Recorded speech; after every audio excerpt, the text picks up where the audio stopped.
It's 2008. We lived in Michigan at the time, went down to the end of our driveway to get our Sunday newspaper. It's Memorial Day weekend. And there's an article about a Sudanese father and son. And the essence of the article is that they had their bike stolen. And there was a picture of them in front of their quadplex, and I noticed a green hose reel on the house.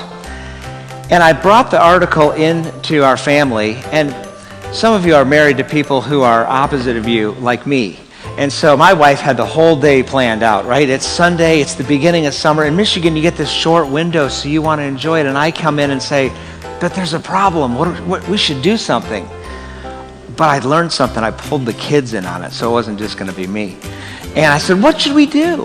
And my 10-year-old's like, we got to go get them bikes. We got to go get them bikes. And I'm like, you're right.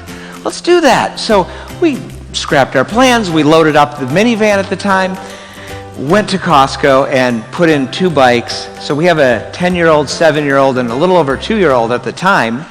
So now we're in the car driving. But you guys have read newspaper articles. They don't put the address in the paper. And so I'm beginning to call this mega church on a Sunday morning, which I don't recommend because everybody's in service. And eventually I found some guy, and he told me where they were, and we headed out to find them. But his instructions weren't so great, and so we spent 4 hours that afternoon driving around this one part of our city, and then we finally found them.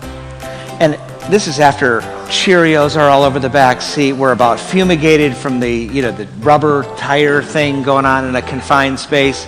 But when we found them, all the dad could say was, I like bike, I like bike, I like bike. And we're like, okay, cool, you like bike, and bless you, and we left.